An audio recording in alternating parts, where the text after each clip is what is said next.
Okay, welcome everyone. Today we're going to talk about social authentication in Oracle Apex. My name is Marc Sewtz. I'm the development manager for Apex. I have Christian Neumueller with me. He's responsible for security in Apex and many other things. And he'll be helping me answer your questions. And he also did all the legwork of figuring out all the different details for configuring things like Facebook, Google, and so on. He also developed the social sign-in feature in Apex 18.1, and we talk more about that in a moment. Here's our safe harbor statement. Most of what I'm going to show you today, what I'm going to talk about, is based or is working in Apex 18.1 and Apex 18.2. There are a few things that are specific to Apex 19.1, which has not been released yet. So that's why our safe harbor statement applies. I do want to point out a few things. ApexEA.org.com is online, is available. It's been available since early February. If you had a chance to try it out and provided feedback, thank you very much. If you just want to take it for a spin, please go to ApexEA.org.com and try it out.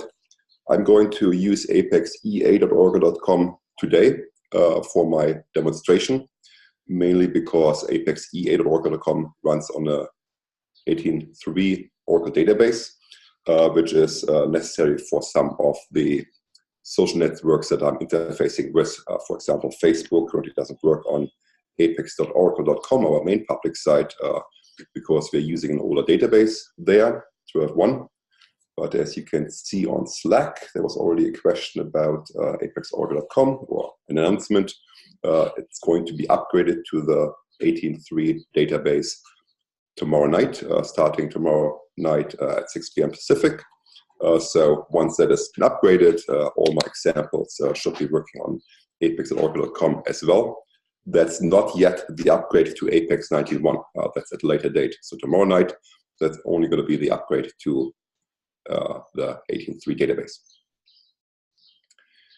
I also want to point out our updated statement of direction. We keep this always up to date. It talks about the features being introduced with Apex 19.1, as well as what we have planned for Apex 19.2, our next release, or the next release after 19.1. Also want to give a quick shout out to some of the Apex community members who've been writing about social login and social sign-in. Niels de Bruyn from the MTAG wrote a paper on single sign-on with Apex apps using OAuth 2, which I found very helpful to understand the whole flow better. Also, Dimitri Gilos from Apex R&D and Adrian Ping from Insum wrote blog posts on interfacing with Facebook and Google. They're also very helpful because even though the feature itself in Apex is pretty straightforward, the difficult parts are how to figure out all the different attributes and scope and all the other settings that are specific to, say, Facebook or Google or LinkedIn or Okta or whatever you want to use. So it's very valuable to have these resources available to read up on this. Right, so here's what I want to cover. I'm going to start out with Authentication Apex, just a few general words on what that actually is and how it works. Then I want to talk about OAuth 2, how that works, the typical OAuth 2 flow, what it's used for, and what you can do with it in Apex. And then I want to take a look at some specific social networks that allow OAuth 2-based authentication for your own applications, Google, Facebook, LinkedIn. There are many more.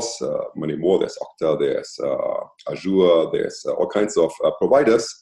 And depending on what kind of application you're building, some may make more sense than others. Google, Facebook, LinkedIn certainly make more sense if you're building social apps out on the web. If you're building a more business-like application, maybe Azure or Okta are more relevant choices. And at the very end, I want to talk briefly about authorization in Apex because I think it's an important topic to cover in this context. I occasionally run into customers who think their applications are secure once they have authentication enabled, be it Apex authentication or social or LDAP or single sign-on or whatever. But that really only gets your users into the door, right? Once they're authenticated, they can do whatever they want to in the application. And if you are using Google or Facebook, then you're opening up your application to billions of potential users. So authorization is where you actually define which users get in and what they can do. Are they read-only users? Are they admins? Are they contributors? So those kind of settings are done through authorization. So it's important to understand how that plays in with authentication. All right, let's start with authentication first. So authentication at a very basic level means your users identify who they are when they access your applications. Typically, they enter a password and a username, and then they get in. Now, when you're building an application, you have to choose what kind of authentication you want to use. You can choose to not require any authentication at all, meaning it's a public website, public application. You can use one of our built-in authentication schemes. We have a gallery of authentication schemes that we pre-built for you. I'm going to go through some of the options shortly. But you can also create your own custom authentication schemes. So if the options that we provide are not what you need, you can use PL SQL and interface with whatever authentication provider you want to use and build your own authentication scheme around that. Now, the gallery or the pre-built configuration authentication schemes that we provide include Apex accounts, right? Application Express accounts. That's our default setting. So you manage your users inside Apex. You differentiate between end users, developers, and admins, but you essentially do your user management inside Apex, and everybody who has an Apex account in your workspace can access your applications.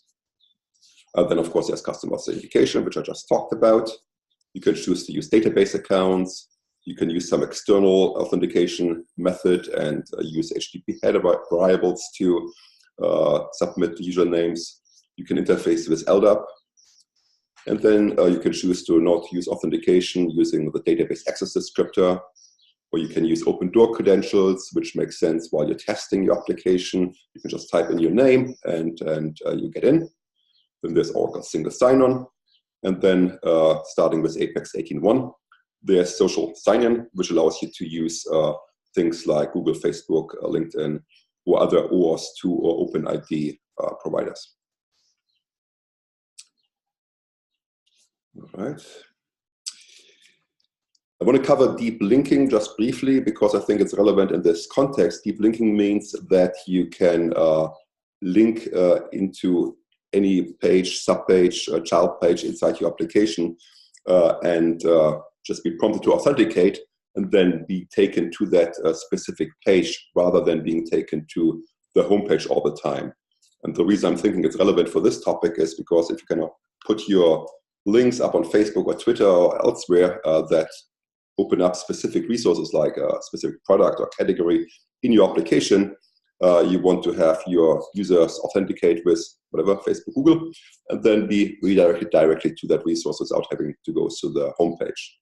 So you can manage deep linking in the application, your application security attributes, just enable session management in deep linking session management in those attributes.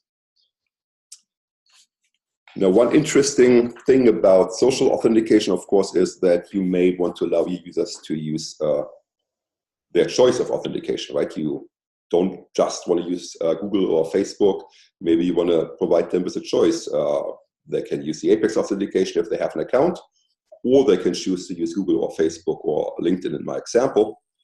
And the way to do that is that you enable multiple authentication schemes for your Apex application. That's something that's been introduced recently. What you have to do is you go to enable switch in session for your authentication scheme. And once that is enabled, you can use a request like this, Apex authentication equals scheme name like Facebook or Google in your application. So what I've done in my example, which I'm going to show you, I put requests behind these buttons. Those buttons just take you back to the home page, right? They don't do anything else. They just take you to page 1 of your application. But they also submit this request, Apex authentication equals scheme name. And in doing so, they change your authentication scheme at runtime, and you are taken to one of these providers.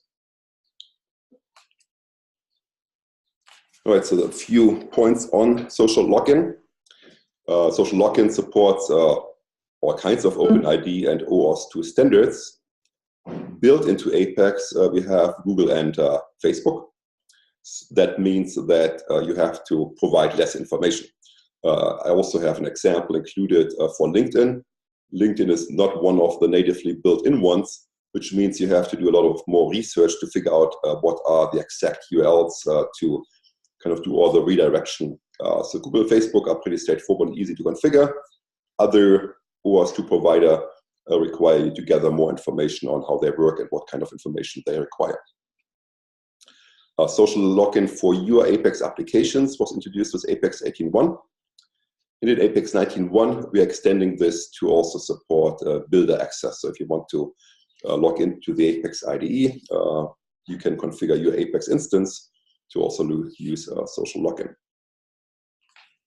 Now, when you use social login, then you need to provide web credentials like the client secret and ID that your provider gives you. That information is not stored in your application. It's stored at the workspace level. So when you use social login in your application and you export your application, that information is not carried along, which makes sense, right? You don't want to have this secret information be part of your plain text application export. And then when you install your application into, say, your production instance, then during the installation, you will be prompted to provide this client ID and client secret, which may be different from your development instance, right? Because when you configure OAuth 2 with, say, Google, you define what is the callback URL to your application, which will be different on a development and production instance. That will make more sense in a moment once I talk about how to configure this. All right, so that's authentication in very basic terms, how it works in Apex. Now let's talk about OAuth 2, and oops, let me actually go here. Let's talk about OAuth network accounts and limited access, get some information like your email address, maybe a picture, maybe your real name. And with OAuth 2, you basically authorize your users to kind of, well, the users will be authorized to kind of retrieve that information. The way it works, whoops, sorry, that was too quick. And I don't want to show this.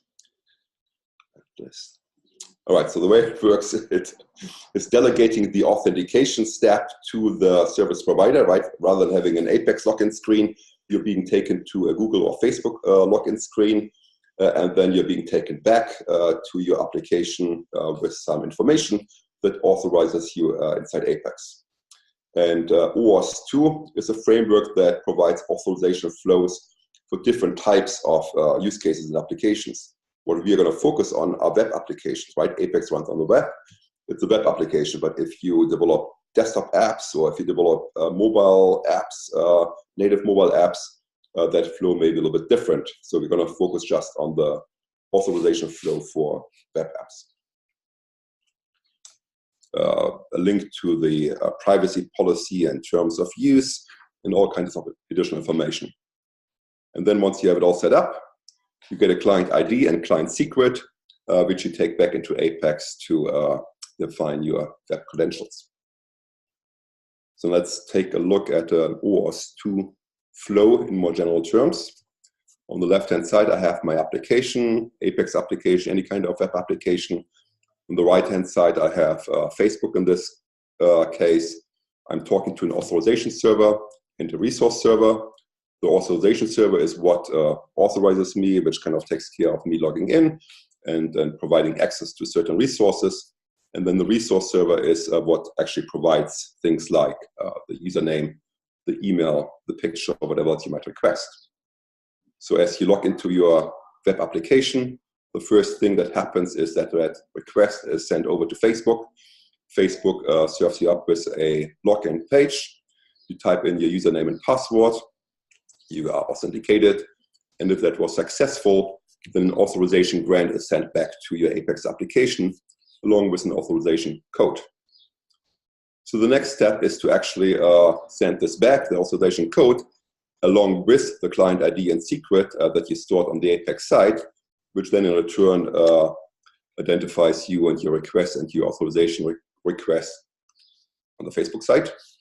And Facebook sends you back an access token. Now, once you have that access token, you're ready to actually retrieve the information that you need, right? Which is username, email, photo, whatever. So you send that access token over to the resource server, and the resource server then looks up that information and sends it back, sends that protected resource back to your Apex application, things like name, email, photo, and so on. So that's a very basic flow.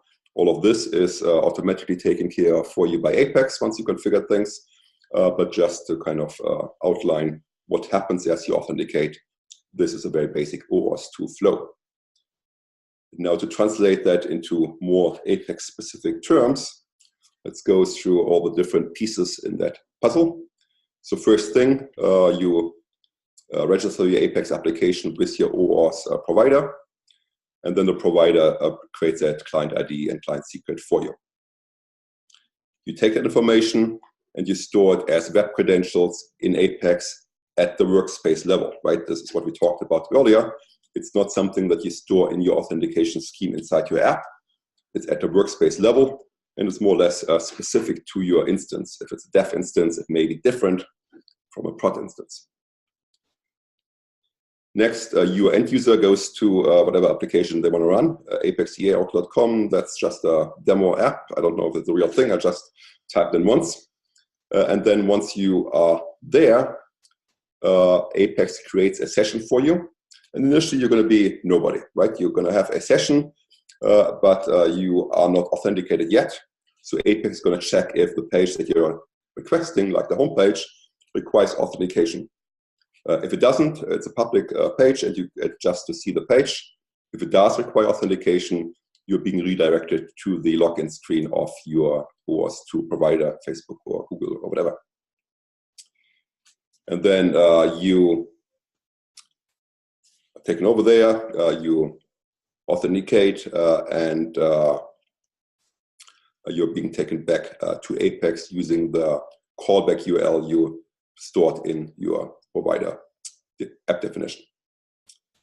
So you log in, I'm skipping a few steps here, sorry. So you're logging in with a username and password, and sometimes, depending on what kind of resource you're requesting, you're also going to be prompted to give consent to resources like your email address or your photo. And then you're being sent back to your callback URL, which is this one here. So depending on where you're running things, that URL will look different. In this case, I'm running it on apexea.oracle.com. If it's your own instance, then that might be apexoracle.com or whatever is your own domain and instance URL. So let's say you're successfully authenticated, you're taken back to this URL, and then Apex does the additional steps that we talked about earlier. It requests that token from your provider, sending over the client ID and client secret, and then stores that token inside Apex. Next step, we're looking at the scope attribute. The scope defines what information you want to retrieve, username, email, photo, and then you can retrieve that information back from that resource server, and we store that information in a JSON document inside Apex, and you actually have access to that document through the Apex JSON.g values. Right, so now you have your token, and you're authenticated, you have your own Apex session with your own username, and you're taken to the original requested page, which typically is the home page. All right, once that is all said and done, all your other requests like navigating to other pages, using your application, looking at reports, running charts, or whatever, that's just local inside Apex. So you have your session cookie, you have an established session. So as long as that session is alive, you're not going to go back to your authentication provider. You have that session running. All right, so now let's have everybody kind of play along a little bit. I created this application here. So you can go there using, not again. You can go there using your web browser. this out of the way. bit.ly/apex_social_login. And when you go there, you get to my sample application. And what I created here is just a very simple Apex app with a standard Apex authentication login screen. I have an Apex account here. You don't, so you can choose to use social login if you want to try out this application. You can use Google. You can use LinkedIn. If you're using Facebook, you'll be prompted or you'll be warned that this is not a live application. So on the Facebook side of things, you need to go through some review and approval process. So right now, I'm the only one who can use my Facebook account with this application, but you should be able to get in there with your Google account. So let's take a look at that. You push Google, and then you're being taken to the Google sign-in screen. If you have multiple accounts configured, you're being prompted which one you want to use. I'm going to go with this one here. I'm going to type in my password. I'm going to hit next. And I should remember my password. Oh, come on. Oh, sorry. I mixed up my Google accounts. Here you go. So now Apex called, well, the provider sends me back to the callback URL. I get authenticated, and I'm in my Apex app now. This is my home screen. Again, if you want to try this out, I have the URL copied up here, bit.ly Apex social login. And I can actually look at the information that was retrieved by Apex from my authentication provider, in this case, Google. So you get your picture URL, and you get your email, and you get these tokens down here. If you do this with an account that actually has a picture stored, let's try this again. Go to Google. Yeah. I need to log out of Google first. So I'm going to sign out.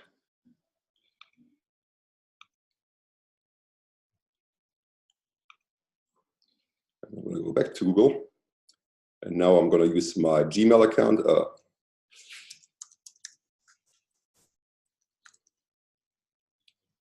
Works better.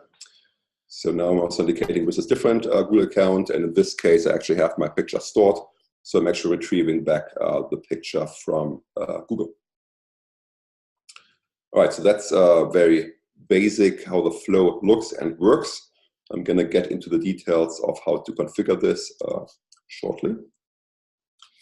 But let's first talk about setting up an app on the Google site. So if you want to use Google Authentication, the first thing you need to do is create a project. And you create a project at this URL, console-developers-google.com. So I'm going to go there. And I'm already logged in as myself. So once you're in this console, you'll find this drop-down up here. And in there, you can define your projects. I have a few defined from previous demos. You can also go in and create a new project and then provide information like your project name and information of your application and URLs. Once you have it all set up, what you'll end up with is credentials. And here under the Credentials tab, you have an OAuth consent screen. This is what is shown to users as they log in. Right, there's the application name, there's an application icon, there's a support email, there's the scope, the information that you want to request, email profile, open ID. There's an application homepage link, there's a policy link, and a terms of service link. So all this information is set up, and then you can go to the credentials to retrieve your client ID. When you click on this, you can retrieve your client secret, which, as the name says, is secret. So I'm not going to go there right now. I do have a screenshot though.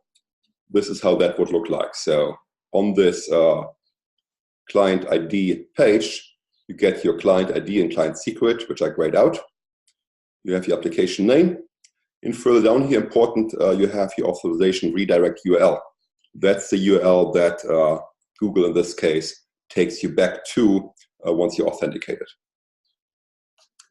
Once you have all of this set up, you go back to Apex and you go to the web credentials inside Apex.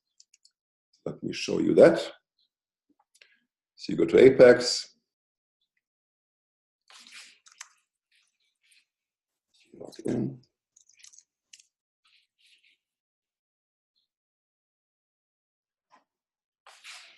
All right, that's just going to take 20 minutes or so.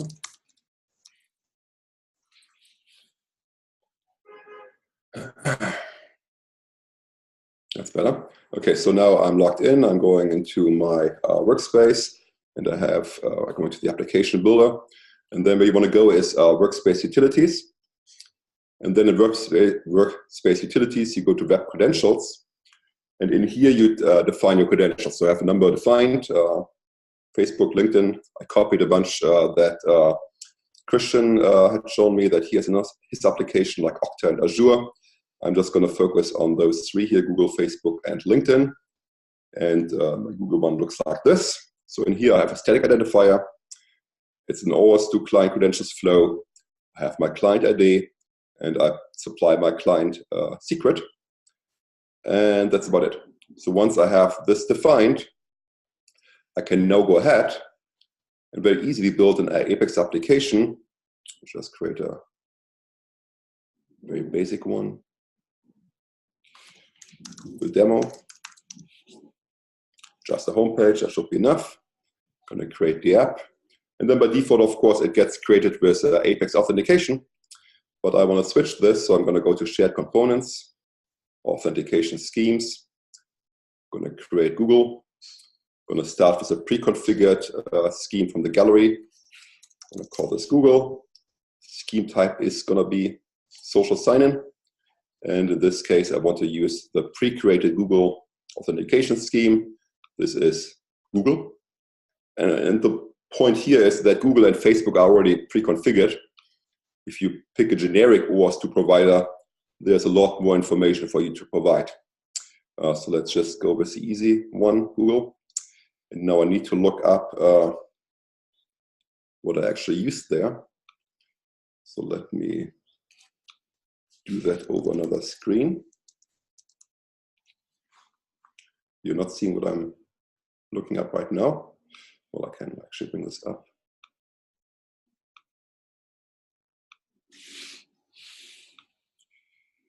So here you go. I'm just using a different browser to copy and paste this information.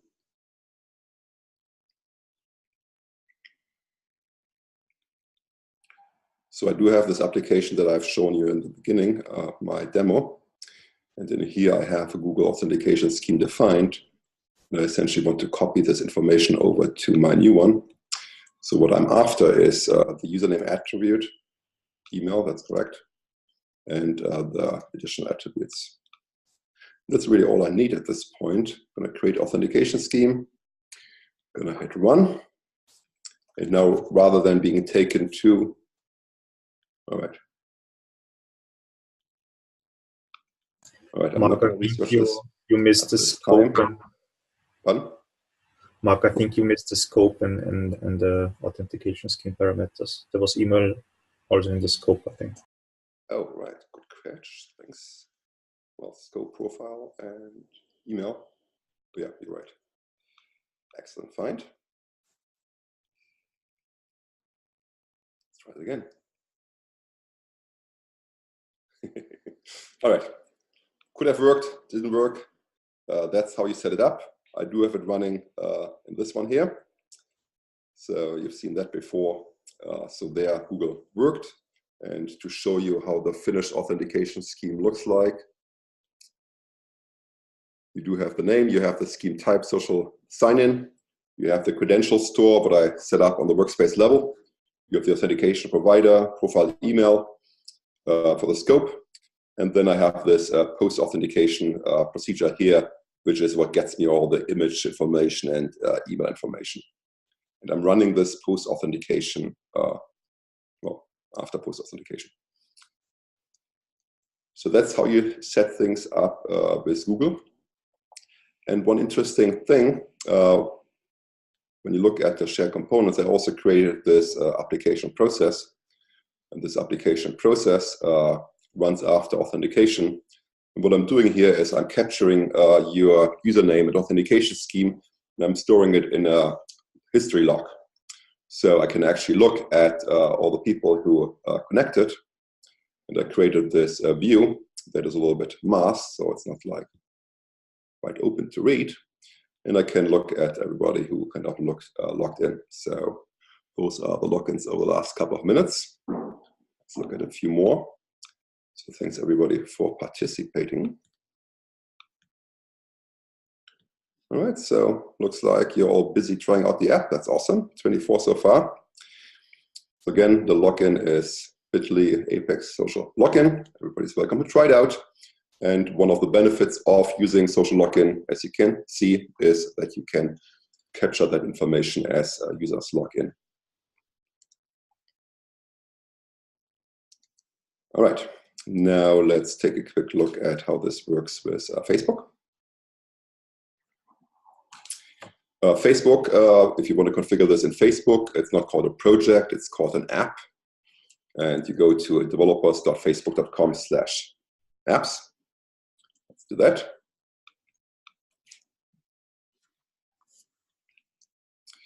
And then you connect. All right, so I already have an app. I can add a new app if I like. So if I want to set it up from scratch, same flow essentially. You provide a display name, you provide information about your application, and then you set something up that looks like this. So in here you have the application details, you have some analytics going, you have an app ID, which is what you need in your web credentials. You have some additional settings relevant to your application, like what's the privacy URL, what's the application icon, what's your email, what's the domain, and some additional information about your address. And then the important piece is the Facebook login. That's where you define things like your callback URL down here, as well as some of the other settings. So this is where I struggle a bit to find the exact right settings for use with Apex. So I'll share my application later on once it runs on apexorg.com. I'll share the app. You can take a look at it. But this is where it kind of was a little bit tricky to configure. And then also want to go to advanced, because I think that's where you, nope, that's not. Where's my client secret? Oh, here. So there's your app ID. This is information that you need for your web credentials, as well as your app secret. So you can show it and then copy and paste it over to your web credentials. So at this point, I'm ready to go back to Apex. So we looked at this page, we looked at the basic settings, your app ID and secret, and we set up the callback URL. And now we're ready to go back to web credentials in Apex. So going back to Apex, going back to workspace utilities, going to web credentials, I can now go ahead and either create new credentials or take a look at what I've already created beforehand. My Facebook credentials, so just like before, there's a name, there's a static identifier, there's an authentication type, a client ID, and then not shown here are the client secret or password. And once you have that, same deal as before, you create your application, use an existing application, and you hook up a new authentication scheme. In this case, of course, I already created it. So going back to authentication schemes, this time we're looking at Facebook. And here we have scheme type social login, the link to the credential store, Facebook in this case, the authentication provider, and then somewhat different profile and username and additional attributes. In this case, I need to use name, which I had email in there before, which didn't work, so slightly different settings based on the provider. And then just like before, the post-authentication procedure, which stores some of the information that I get from my provider. So let's try this out. Going back to the login page. Going back to the login page, using Facebook. And now I'm already signed into Facebook because I've shown you this, right?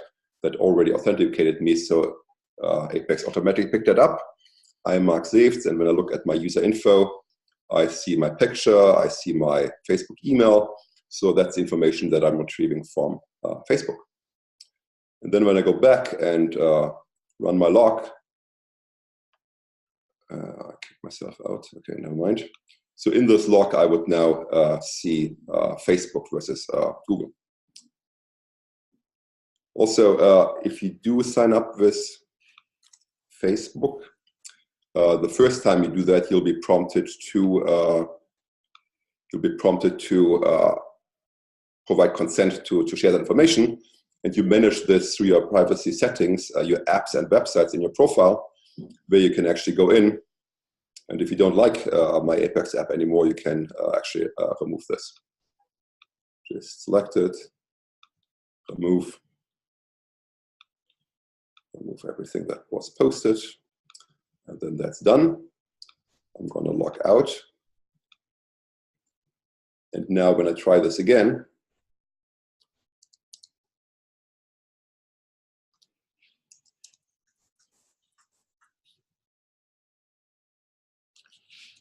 clearly too many passwords. So now comes this screen because I deleted this app from my profile. Now I need to provide consent to share my profile picture and email address. And then I'm going to be taken back here, and this information gets loaded again. So that's Facebook. And then last one on my list is LinkedIn. And LinkedIn is interesting because it's not a built-in one, so you need to gather quite a bit more information. So the place where you go to manage this, to manage your app in LinkedIn, is this one. And you connect.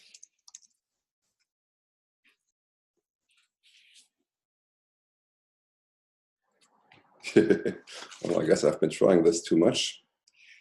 Let me just do a quick check if I retrieved an email.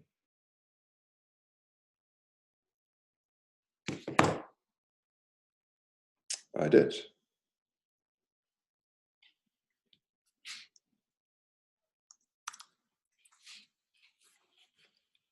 All right, so there's my demo. Again, if you do this from scratch, you click here on Create App. You go through a similar wizard, providing your app name, URL, and callback URL and such. And once you have that set up, this is what it looks like. You have your client ID here. You have the privacy URL that I entered before. You have your application logo. And then when you click here on this Auth tab, you get information about the client ID and client secret. This is information that you need to provide back to Apex when you create the web credentials. And then further down here, you'll find the OAuth callback URL. So very similar, a little bit different. And when you look at things in Apex, I'm going back to too many open windows. Going back to the builder, going back to workspace utilities, going back to web credentials, and looking at LinkedIn. So in the case of LinkedIn, my static identifier, OAuth to credentials flow, OAuth scope, client ID, client password. I put some comments in here. And once you have that all set up, you're ready to hook this up in your application. So you create a new app, use an existing app, go to the app, go to share components, go to authentication schemes, and then create a new authentication scheme pointing to this LinkedIn web credentials. And in here, again, as before, social sign-in, credential stores, LinkedIn, authentication providers, generic OAuth 2 provider in this case. So it's not Google or Facebook, it's generic OAuth 2. And that means you have to provide all this additional information, the endpoint for authorization, the token endpoint, the user info endpoint, and the scope, which looks a little bit more cryptic, a different kind of username attribute, different kinds of additional attributes down here. So though big thanks to Christian for figuring all this out, I don't think I would have had the patience to figure out how this URL works, but there you go. I have this working. So when I run the app, logging out, creating a new session, I can go to LinkedIn and let me actually log out here. Let's see if they do this code thing again. All right. So now I use a LinkedIn for authentication. I'm being taken over to LinkedIn. I provide my username and password. And there you go. Now I'm connected with LinkedIn. You see my Oracle email up there. And my user ID, I'm in the Greater New York City area. My formatted name. I guess I don't have a picture there. So that's information that I'm retrieving from LinkedIn. So that's just to recap. We went to this URL to create the app. We defined a new app with application name, logo, description, business email, privacy policy, and terms. We looked up the client ID and secret and provided the redirect URL down here at the bottom of my auth scheme. Then we went back to Apex, created new web credentials, and then we created a new authentication scheme in Apex to use LinkedIn. And this is still the wrong image, and I thought I fixed it. Sorry about that. I'll fix it for my download version. All right, so that's LinkedIn, Facebook, and Google. And just to keep you updated on our logins. So when you look at my log again, let's get a few more. So now we have 37 participants, and down here you'll see LinkedIn popping up and more LinkedIn. There's Facebook, that must have been me. So you see a nice list of people logging in. Right, so now we have all of this running, right? We have an Apex application where you can log in with your choice of authentication. You can either use Apex authentication, or you can use your social login. But one thing that I've done here in this application is that I also installed an authorization scheme and access control. Just to very briefly outline what that means. So when you click Create Application, New Application, you have the option to include access control. And that is very useful because it pre-creates an authorization scheme for you, or multiple. It also creates an access control list and functionality to manage that. And that's important if you want to protect your app from everybody in the world having access. So let's talk about authorization briefly. So what authorization is, it is created alongside your authentication schemes, and it basically extends the security of your application. You can basically create an authorization scheme with any kind of pure SQL logic that makes sense for your use case, and then apply this authorization scheme to anything in your app, your page, your components, your reports, your buttons, your list items. Anything allows you to apply an authorization scheme and protect these specific resources. So for example, if you have a report and a form and an edit link and a save button and all these things, you want to show all of this information for users who have full access, but you don't want to show an edit link or save button for users that only have read-only access, right? So this is where authorization schemes come in. And in addition to authorization schemes, there's what we call access control. That's that feature that I picked in the Create Application wizard. And when you pick that feature, it creates a lot of things for you. It creates a few pages in your application. It also creates specific roles like an administrator, contributor, and reader. It creates authorization schemes like checking whether you're an admin or contributor or reader rights. It creates a build option, so if you choose not to use access control, you can turn it off. And it creates an application setting access control scope. So all of this is pre-created for you by the Create App wizard. It's also available through the Create Page wizards. And it's useful because you can now tie this to your authentication schemes. Right, so looking at what got created, you have this screen here under administration. So when you look at my demo app,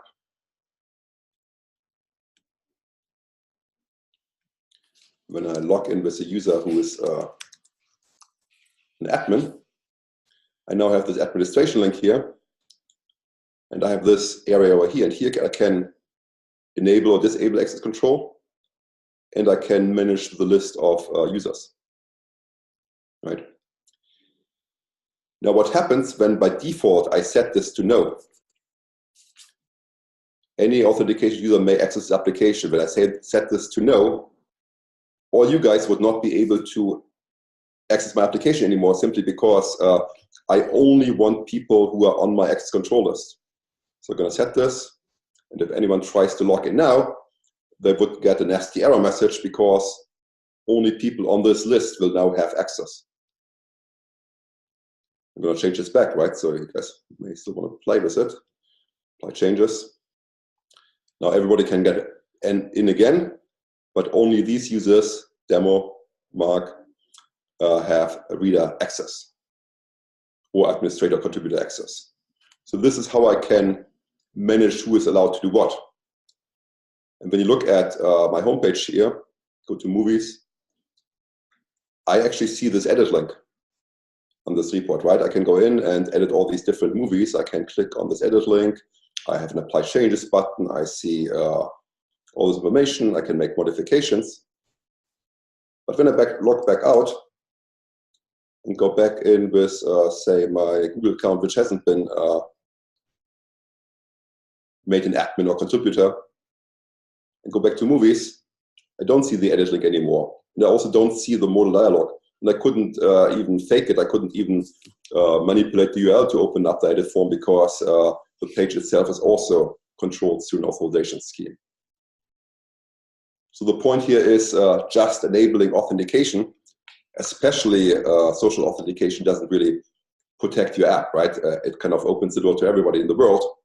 If you actually want to control who gets to see what, and if anyone or no one gets in, that's where access control comes in and authorization schemes.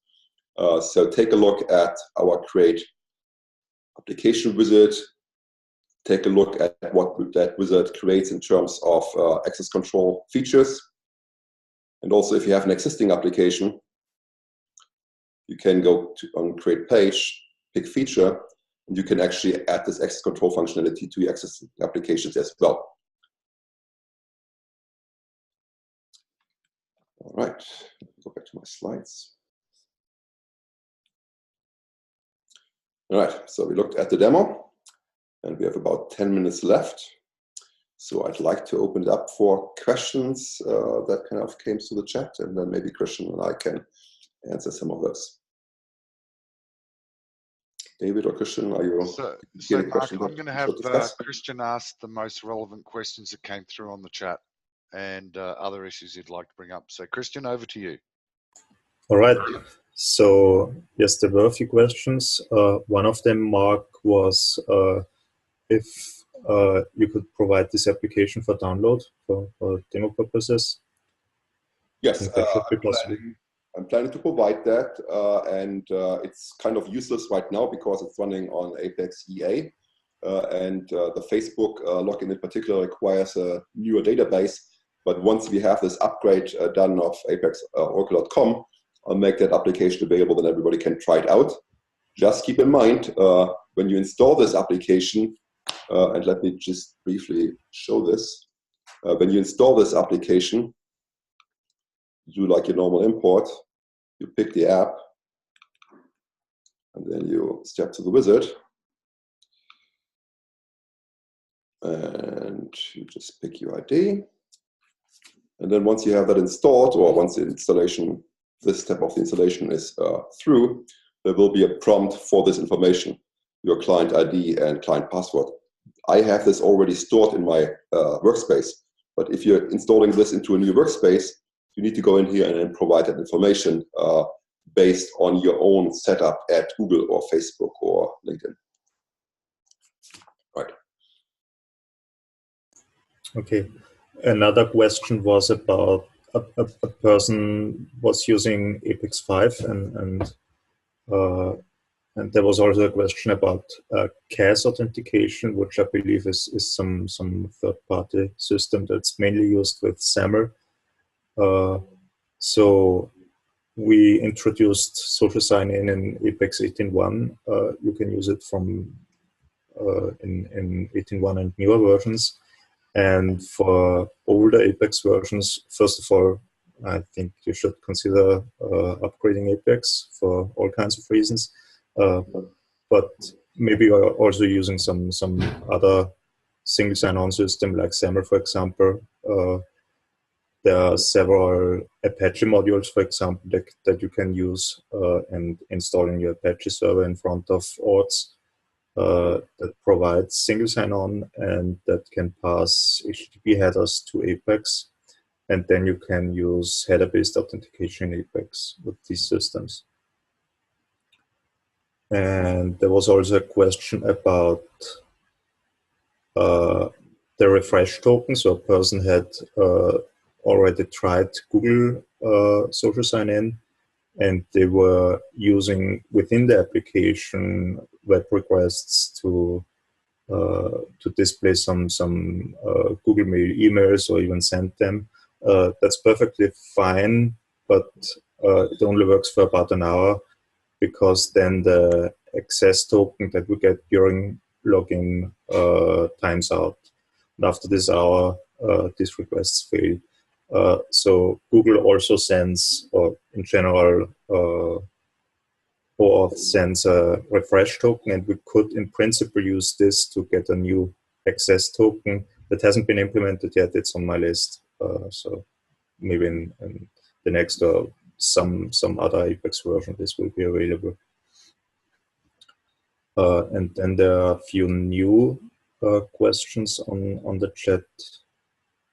Let's see, a new sample for social sign-in. I think Marc explained that. There's a new standard web authn, and there was a question if we have plans to support that. I haven't looked at it in detail yet. If it gets wide use, I'm pretty sure that we will try to implement that if it's possible, because we have some limitations in Apex and in PL SQL. But if it's possible, of course, we'll try to support that. Then there's another question, if it's possible to display the whole JSON object that's returned. So I think there's no easy implementation for that yet. You could use the Apex JSON write object procedure in combination with the Apex JSON G values variable, and write that to a CLOP and then store the CLOP somewhere. For example, write it to the bug or something like that. Yeah, that's about it. And then Adrian mentions that Niels and he have SAML single sign-on integration guides. Yeah, that's about it.